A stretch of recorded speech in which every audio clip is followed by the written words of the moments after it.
weren't having problems with the radio station. We were just testing your patience. How did that? Oh, wow. Well, patience is a value, and we just had our language bowl here at Lower Sioux, and that was one of the questions that the advanced teams got. So I think we passed, right? Yeah, definitely. And speaking of which, my old high school that I taught at Harding did very well down there, I heard. Oh, wow. They took it home. Yeah. They sweeped us out. So they are doing fantastic in Dakota language. We're so proud of them. Right. Well, the daughter of Barry Hand was there, and Barry very well. I'm sure he's well known around the area, and so she's been talked to over her lifetime in that good way and language.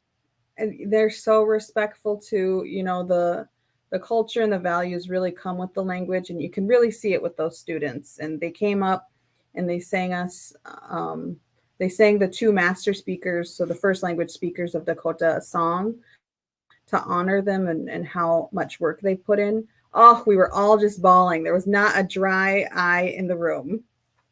Was that the twins, Chashke and Robert, were Huh. singing, or Yep. And Barry. were all of them? And Barry. Yep. Oh, And Maddie. yeah, we love Madison. Hey, Vanessa Goodthunder. Oh, good. Thank you again. We'll keep you on a little longer on the show here. We really appreciate you coming in. And you have somebody with you, Denton Jackson. Do you want to introduce him? Yeah, this is Denton Jackson. He is well, he's everything. So he's from Sisseton, and he started off as a youth participant in our youth programs. I remember, gosh, what year did you come? Eighth grade? Eighth grade. Yes. Eighth grade, and I gave him a tour when he moved down here. And now he's a coach. He's a teacher at our immersion school. He's flown to DC. He's flown to Albuquerque to teach about early childhood in a tribal school. So he's fantastic. So this is Denton Jackson. Hey, welcome, Denton. And I know our arms get tired when we fly places. Oh, just a little humor there. Hey, welcome to Native Roots Radio. Good to see you. And, well, let's get right into this. And I think what we will probably do is maybe reach out to our the guest that's coming on, and we'll keep these guys on the rest of the show. Haley, maybe we can reach out to Bob and ask him to come on for another day. I think it's really important that your stories and what little moments count, and you know. What we got Thanksgiving coming up, and we never talk about Thanksgiving here on Native Roots Radio. We talk about it as Thanksgiving, and it's fun, but it is a real thing, and it is happening all around us, and a lot of our families do participate. So can we talk a little about the misconception of Thanksgiving a little bit here? Do you think, Vanessa? Absolutely.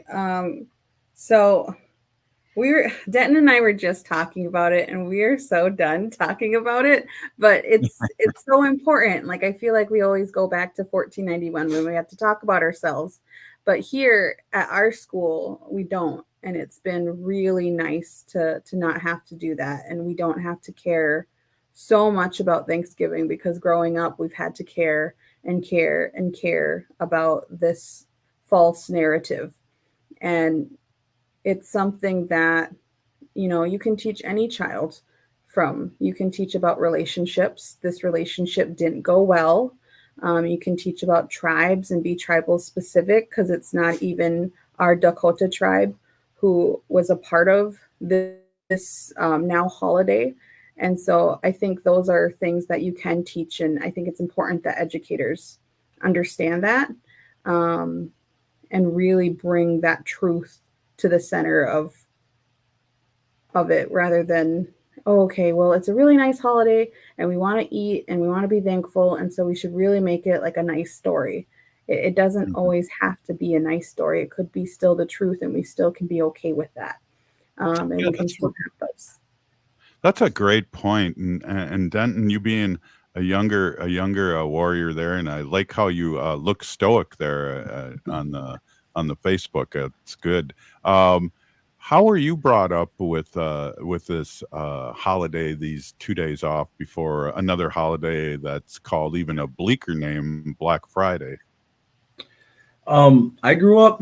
My father was a historian, so he, at a young age, me and my family, we were taught the correct history, and in the education system, they tell the complete opposite. So, yeah, at a young age, we were told the dark history on what happened to our ancestors on the East Coast and how they were taken advantage of, and in school, that's what really needs to be taught. And here in our classroom, we really ignore the holiday. We don't talk about it, but we talk about like their family traditions and what their family does and stuff like that, and the food and how we're around our loved ones and everything. But it is really hard to teach younger kids about the traumatic stuff that happened.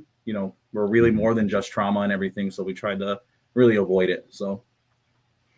Yeah, that's a really good point. And me being a baby elder, 62 years old, I mean, I was brought up in the public school system with making hand turkeys and cowboys and Indians, and the Indians never won, so it's just an indoctrined thing. Like I was the cigarette commercial stopped in 1967, so I still remember those jingles, and I was 6 years old.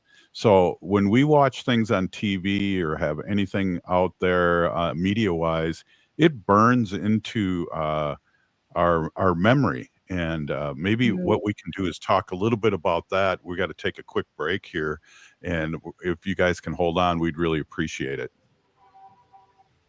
This is Native Roots Radio presents I'm Awake. Stay with us. Minnesota has the only original wolf population in the continental United States. And 80% of Minnesotans believe the wolf should be protected. Howling for Wolves is asking Minnesotans to respect our true wildlife manager, the wolf. Their survival is critical to our ecosystems, our communities, and even our economy. As highly intelligent animals with strong social bonds, Minnesota wolves deserve to be protected and admired. Learn more at howlingforwolves.org. Let's live and let howl. Bonjour, hello. My name is Wabin. I am an enrolled member of the White Earth Nation, descendant of the Navajo Nation, and co-chair of the Indigenous Employee Resource Group with the Minnesota Department of Transportation. MnDOT is hiring for a variety of positions from road maintenance to accounting and more. We offer great benefits. For more information or to set up a one-on-one resume and application assistance, visit mn.gov/careers, or you can text or call 612-257-2388. 612-257-2388. Minnesotans age 65 plus might qualify for Health Partners Minnesota Senior Health Options. The plan includes personal support, coverage for medical, prescription drugs, and dental, plus over 30 extra benefits. Eligibility information is available at healthpartners.com/oneplan. Health Partners is a health plan that contracts with both Medicare and the Minnesota Medical Assistance Medicaid program to provide benefits of both programs to enrollees. Enrollment in Health Partners depends on contract renewal. J&S Bean Factory is a Native-owned, community-supported, cozy, artsy coffee shop which offers roasted on-site beans, live music, and baked goods. Relax in the beautiful outside patio. City Pages writes, voted top 10 coffee shops. Tucked into a quiet corner of St. Paul's Highland Park neighborhood, this coffee shop roasts beans on-site from the best coffee-growing countries in the world. Located at 1518 Randolph Avenue, St. Paul. The good stuff. Unveil the captivating world of native photography at the Minneapolis Institute of Art. Their new exhibit, In Our Hands, Native Photography 1890 to Now, turns the camera around and puts native photographers in control, featuring hundreds of photographs captured by generations of First Nations, Métis, Inuit, and Native Americans. You'll view the world through their lens, revealing the beauty and complexity of Indigenous heritage. Don't miss this incredible experience. Visit In Our Hands at the Minneapolis Institute of Art now through January 14th. For more info, visit artsmia.org. Are you thinking about college? Consider checking out Minnesota Private Colleges. These 18 nonprofit institutions keep the focus on students with small classes and professors who will get to know you. You'll find students from all backgrounds, and no two colleges are alike. And when it comes to cost, they're more affordable than you think. Find the college that's right for you at mnprivatecolleges.org/possible. mnprivatecolleges.org/possible. I love my Toyota vehicles, so when I have to get service done, there's only one place I go, Rudy Luther Toyota. They know Toyotas inside and out. It starts with them checking your alignment and tire treads with their Hunter Quick Check Drive inspection service. Oil changes, tires, batteries, wipers, no matter what you need done, they can help you with reliable Toyota parts and the best service team in Minnesota. Check out their website, rudyluthertoyota.com, for service and parts specials just for Toyota vehicles. Get your Toyota serviced at Rudy Luther Toyota, 394 and 169 in Golden Valley. With a look at your AM 950 weather, I'm Patrick Lilia. Clear tonight with a low of 45, then sunshine Thursday with a high of 64. Hell is Empty and All the Devils Are Here Again offers a much-needed communal laugh and is in the spirit of radical inclusion. Performances are at the Luminary Arts Center in Minneapolis now until November 18th. Get your tickets at interactcenterarts.org.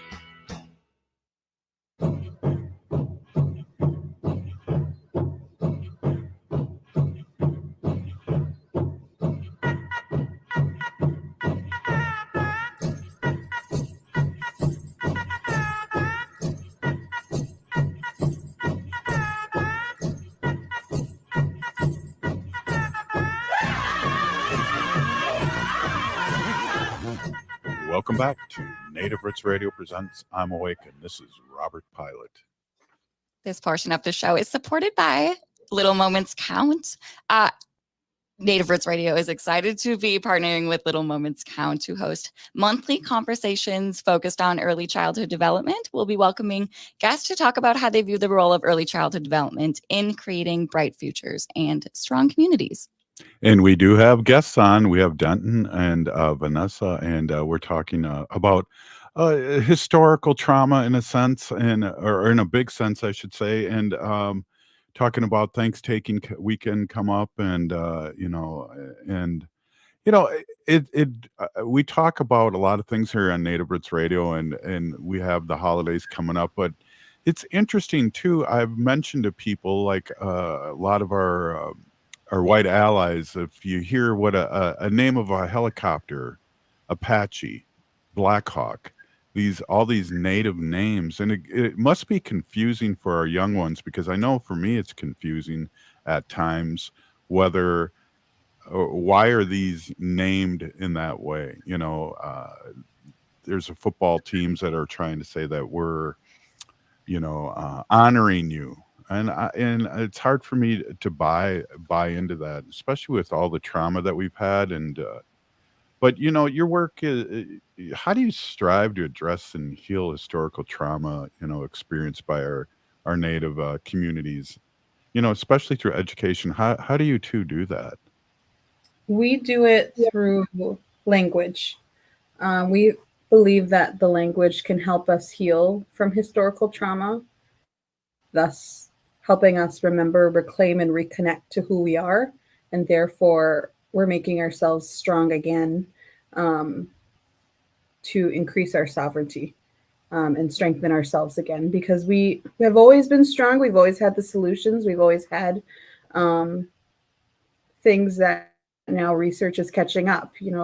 I went to college and they're like, sage has really good disinfectant properties. And I said, we've always known that. We've always smudged. We've always known that. And so now a research study shows that it has more disinfecting properties than a Lysol can. We already knew those things, but our systems were stopped. And we believe that our language has our values and our sense of belonging and who we are within it, that once we continue to speak and learn who we are again, then that's us doing that healing and going back to those systems again. Yeah, that's a really good point. Denton, what do you think? Outside of work here at my school, I'm a lacrosse mentor to kids, and I do that through, this game of lacrosse. It was never given back to the Dakota people when we lost it. So I use the game of lacrosse to reconnect and revitalize with my youth here in the community through that way of trying to heal historical trauma, because we don't get the recognition for helping grow that game of lacrosse in the Dakota community here. Yeah, absolutely. One of the things too, do you remember when COVID hit and we didn't have a vaccine at the time? But I remember from teachings and talking to people to get my medicine flat cedar out and make some tea, get some, and those are the things you were just talking about, Vanessa. Yep. Mullein helps with the lungs, elderberry, all the good stuff. Lots of that came out, came back Yeah, out. exactly. But it's things that we try to bring to our young ones, and whether it's the creator's game or sage, and tell people where that came from. Um, and it's good that you tell them that, because there's so much, and it seems like it's getting worse, or I don't know if my eyes are open, but the appropriation of native culture. They want our stuff, but they don't want our trauma. Hmm. Yeah. Appreciation versus appropriation. Very important. Yeah, definitely. Definitely. And so how do you balance traditional aspects of Dakota culture with contemporary needs for your children in your program? Well, we just practice who we are as Dakota people, and that meets the needs of the children. Um, and that's what we believe in. And that goes on to what you said earlier about the language. Yep. So our language, we're bringing back, like Denton said, he brought lacrosse back here, and our kids can play the creators game here. So we're bringing back all of those different systems. How did we see children? What is our educational philosophy as Dakota people? We're bringing that back, and slowly, we're just bringing all of these different types of systems back. So I read an article by Dr. Pila in Hawaii, and he said there's villages smaller than us in Europe that are able to keep their dialect. And how are they doing it? The strongest way is through the school systems. And so that's what we're doing, is trying to help our citizens continue to keep our language through our school, and doing it in our way, the way we've always done education. What is the name of your guys' school, and where exactly are you located in Minnesota?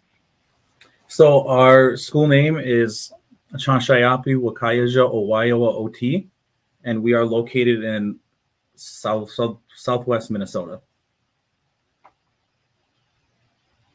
Cool. That's like Winnebago area down there, Blue Earth, where my people are from, and were removed after the Dakota uprising, and good fight there. But just like Dakota's, Ho-Chunks are illegally here in Minnesota, and we have to always talk about that here. I, I just my sense here, and I really like our conversation here, but my sense here, and we talk about this a lot, Haley, on Native Roots Radio, and that's our young ones are really picking up the ball here. I think we've lost a couple generations, my generation and the generation before, with boarding school and all these kinds of traumas. But you young people are really carrying the ball, and I really got chills when you talked about that report on how these small communities in Europe are still keeping their language. Yeah, we need to amplify that to people that make these laws, and or start our own schools, and do it in a good way. Yes, my friend Lee Turney from Leech Lake always says, you're either at the table or you're on the menu. So make sure you're at the table. Exactly. And my friend from up north in Red Lake, she always said, if there's not a chair for you, get a folding chair up and get it up in there. So join the table, or you're going to be the feast. And absolutely. So that's we got a few more minutes here. What would you guys like to talk about? I think it's so important, with Little Moments Count, and with the holidays coming up, and you guys talking about the real history and who we are on this planet and on Turtle Island. What are your feelings now in the future here? It seems like the future's looking bright.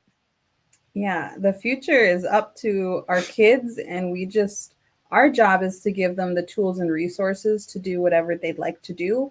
I'm excited. I think I'm raising my future boss. I cannot wait. They speak the language so quickly. They know who they are. They're more prideful than I was at that age. They're not afraid of who they are.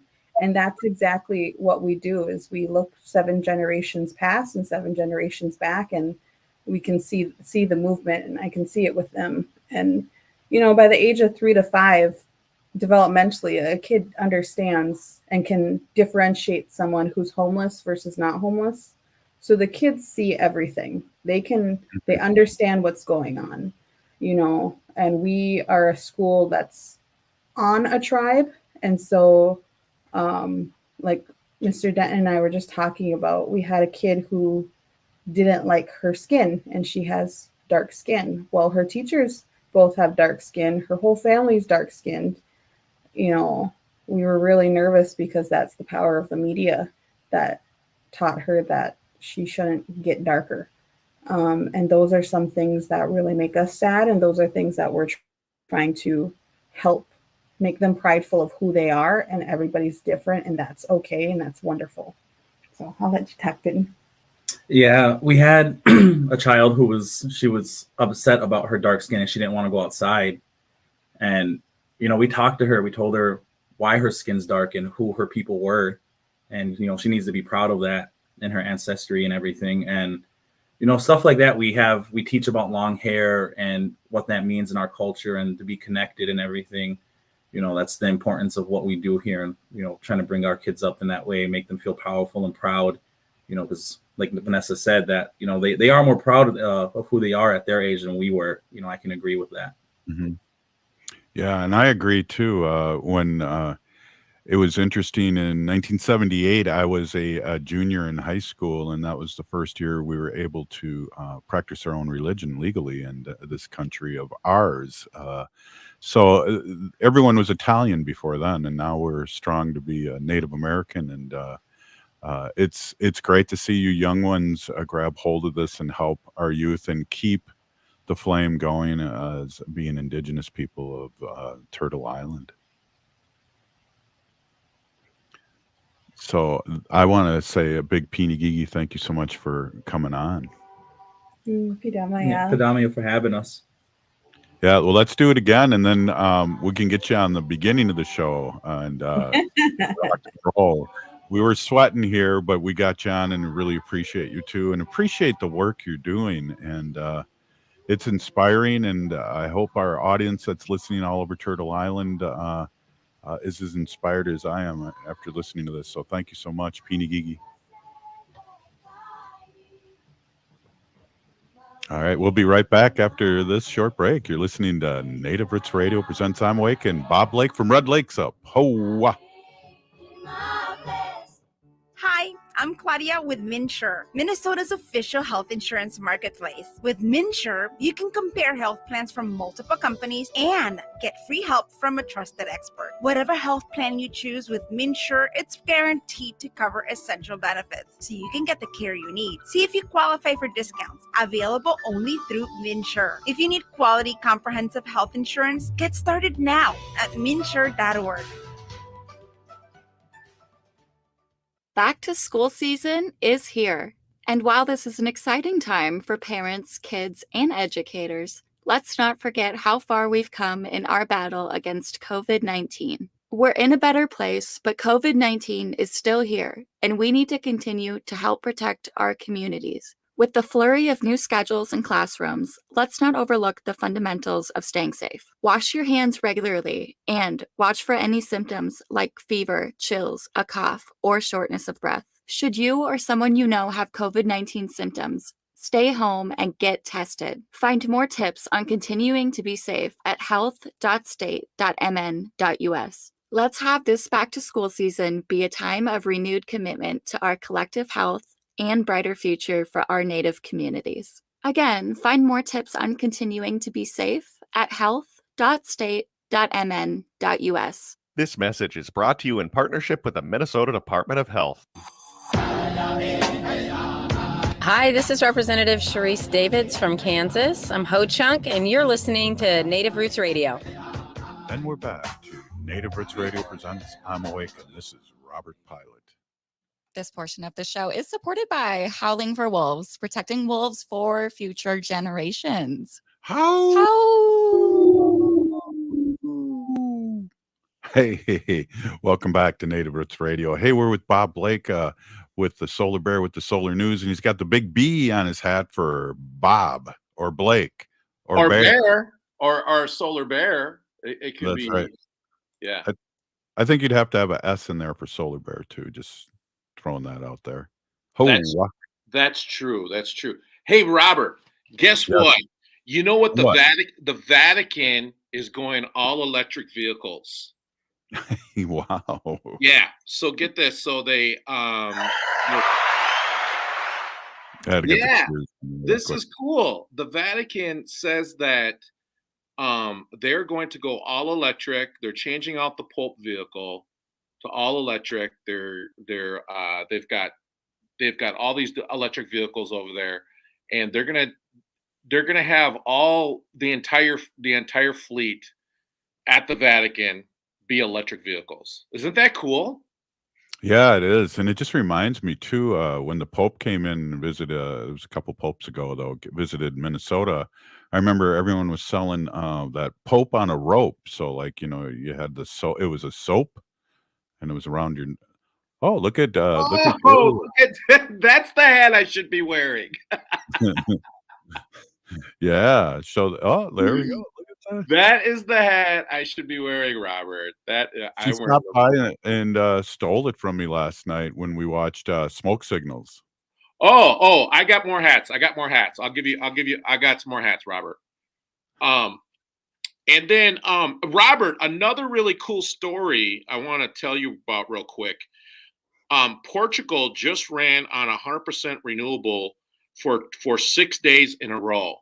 So what they did was they cut off all fossil fuel energy, right? And they used wind, hydro, and solar. And it was a test run, right? It's got batteries too. Mm-hmm. But they ran their entire country of 10 million on what? On 100% renewable energy. Isn't that crazy? That's awesome. Yeah. That's really awesome. And I think everyone, as we move forward, this is really, these test cases are really going to help us understand the inefficiencies that we have in our grid. Mm-hmm. And obviously the changes and the holes that we're going to plug. It's like Rocky. Remember Rocky? Hey, why do you like Adrian? She has holes. Or she has gaps. I have gaps. We fill in each other's gaps. Remember Rocky? I just saw Rocky again on my flight to New York a couple days ago. I watched Rocky, and what amazes me just about Rocky, I just got to say this real quick, Bob, is the first Rocky that won the Academy Award was he just wanted to go the distance, and that's kind of the metaphor for life.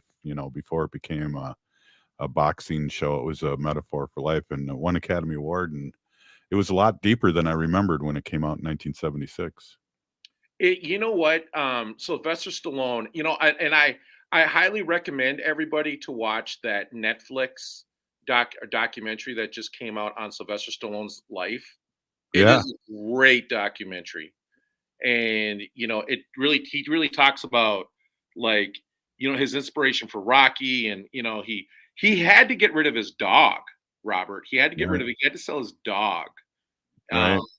And then he held out. I mean, they were trying to give him all this money for Rocky. Right. And he held out. And because he wanted to be an actor. And the interesting thing about that documentary, what I thought about, Bob, was that, everyone made it seem like that he was like an overnight success and had this script, but he worked hard and he was not going to give that script away to another actor or director. No, he was not going to give it away. And I think that what he does there is he really shows everyone, that if you believe in something, Mhm. so badly that, you can make it happen. And I just the dude's incredible. Like it just, I mean, he's awesome. And at the other point too, I love that one piece when he goes, "It's not how many times you get knocked down; it's how many times you get Right, up." That's how right. winning's done. You know, it's That so. was from the Rocky, the second to last Rocky, when he was talking to his son. Yep, exactly. No, he's incredible. Hey, Robert, a really Yeah. interesting story, and I think people need to be aware of this, though. So right now there is a major drought down in the Amazon. Okay, Oh, and the Amazon is considered like the world's lungs. Okay, yep. and this, the forest there, it stores about 123 billion metric tons of carbon. So, I mean, literally, we're not on fire because of the Amazon. Okay. I mean, Right.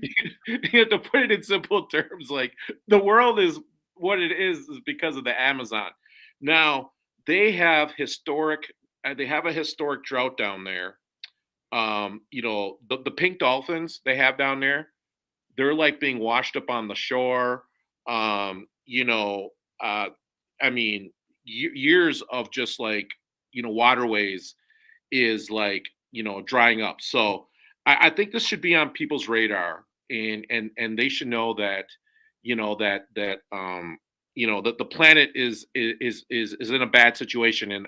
And I would call this like, what would you call it? A harbinger, or, something that's like the coal and the canary, or Right. whatever, I mean, people should know about this, and it's really an important story that is not getting enough coverage. Obviously, there's more important thing. I mean, there's the thing happening in Israel and Yeah. Ukraine. I mean, there's a lot of things happening, but I mean, this is a really, really important story. Did you Yeah. guys see what's happening in Iceland within the last like 48 hours? Yeah. Did you see that, Bob, where the volcano's ready to erupt and and destroy Iceland, and people are getting off the island? Well, they had Yeah, a bunch of earthquakes happen back to Right. back, I guess, a couple really bad ones too. Oh, okay. So that's a great segue right into this next story, because the glaciers in Greenland are melting 5 times faster than they were 20 years ago. Now, why Mhm. this is important is because the permafrost up on top of the planet there is usually really frozen, and it stays frozen. But the Right. problem is that there's all this carbon. There's this methane that is in there, and it's like it's been stored there for years, and it's essentially escaping now because you know the ground is being unfrozen Right. essentially, right? and, and Yep. and this is why you see all those like big craters in Alaska, and people's homes falling into the lake, to the Right. ocean. And yeah, and so this is happening at a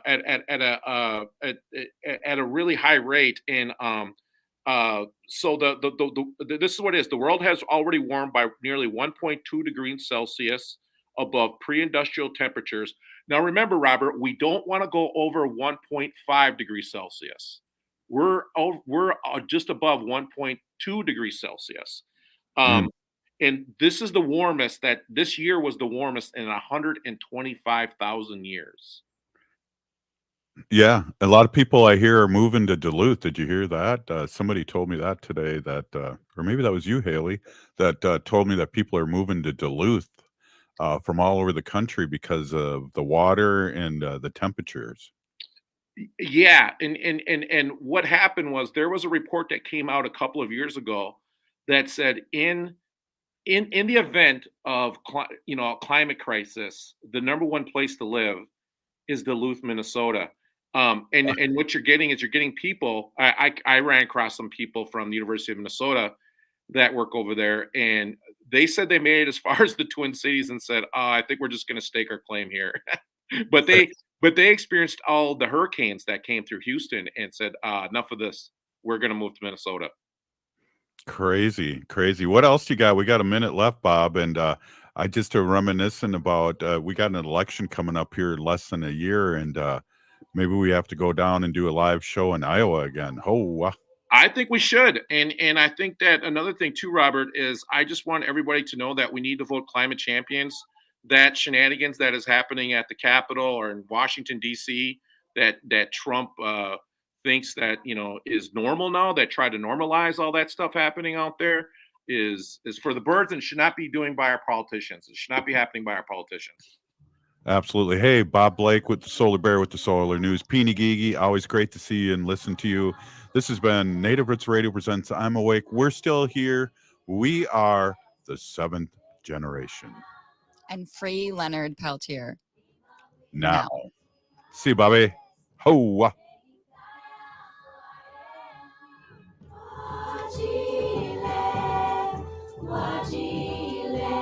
It's an absolute must for any true foodie. Vinegar